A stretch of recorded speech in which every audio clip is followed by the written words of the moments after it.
কি বলো? এই তুমি কি আমার সঙ্গে তামাশা শুরু করছো? 2 দিনের কথা বলে তুমি গেছো, এখন বলতেছো আমি কক্সবাজার যাচ্ছি, আসতে দেরি হবে। 2 দিন বলে তুমি 15 দিনের মনে চলে গেছো। এখন বল আমি জিনিস পাঠিয়ে দিছি।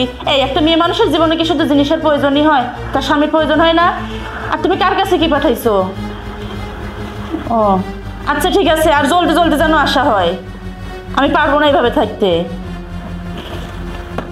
কে? ম্যাডাম আমি রাসেল। ও হ্যাঁ, আসো, দরজা খোলা আছে, ভিতরে আসো, বসেন।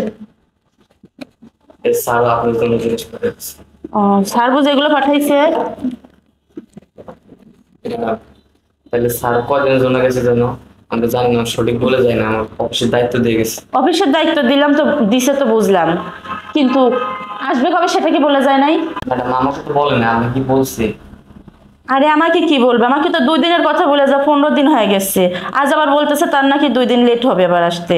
ও আমি অবশ্য জানতাম যে কক্সবাজার যাবে সে, মনে হয় দেরি লাগবে 15 মিনিট।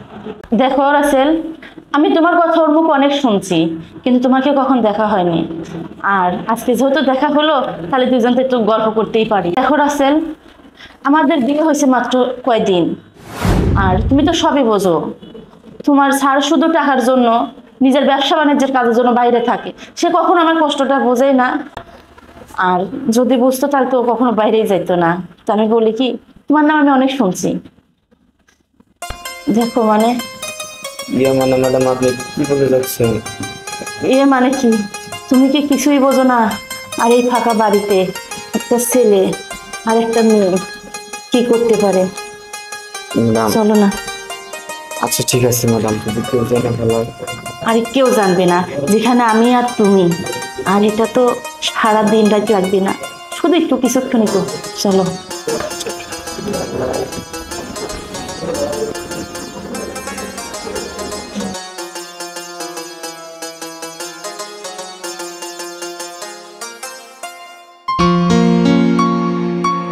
কি ব্যাপার, ভয় পাচ্ছ মনে হচ্ছে?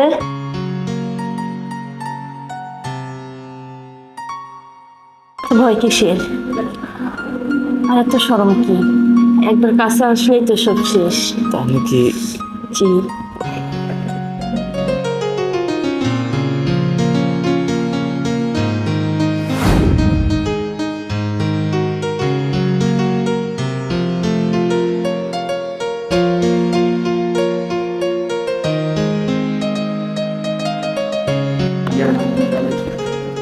তাইলে আমি এখানে আসি? ঠিক আছে, এখন আসো, কিন্তু তবে আজকের থেকে আর ম্যাডাম না, ঠিক আছে?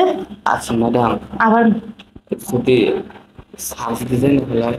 কেউ জানবে না। ঠিক আছে তাহলে বললেন না। আচ্ছা ঠিক আছে, আবার আসবে কিন্তু।